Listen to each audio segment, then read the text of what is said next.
three main takeaways from this was the landmark S400 deal, which is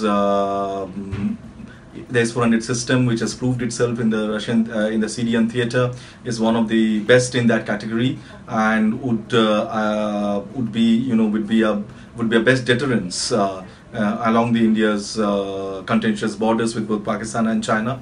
The other big deal is about the space cooperation, where Indian astronauts will be trained in Russia for the manned mission, and India will be setting up a space station in Siberia. So this is India's first such space station of its kind abroad.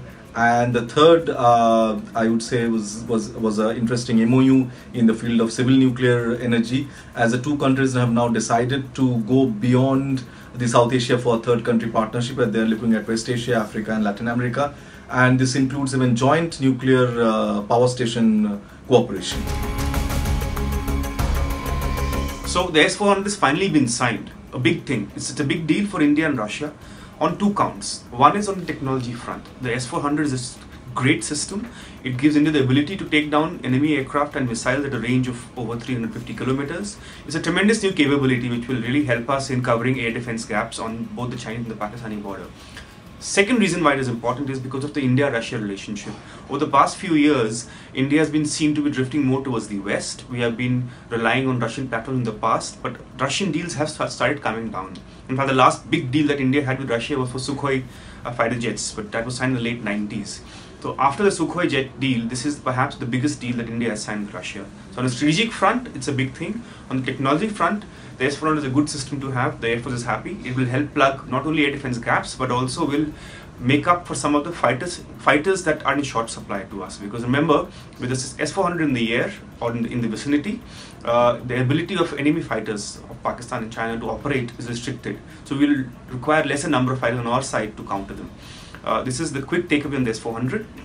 Coming to other defense deals with Russia, a bit of disappointment that the contract for 4 new frigates for the Navy has not been signed. Apparently it got into some last minute issues. It has not been signed, but it's very much on the agenda. I think it will be taken up soon and possibly in the next few months.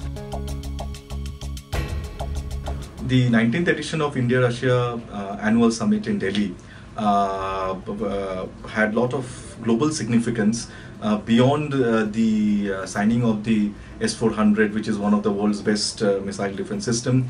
India defied the US sanctions and the threat of US sanctions to go ahead at it.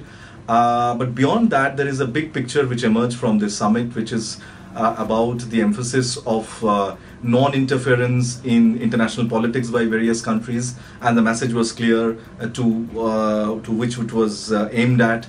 There was a general consensus that the two sides won't be cowed down by any kind of threats or Russophobia that is available in many other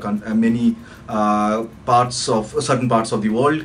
The message, there was also a message for a transparent world order, which was also clear, in terms of the current developments in geopolitics, where Belt and Road Initiative has been billed as a very opaque kind of an initiative by China.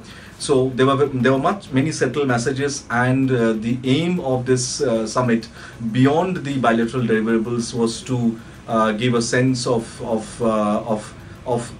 stability, where India and Russia are important players.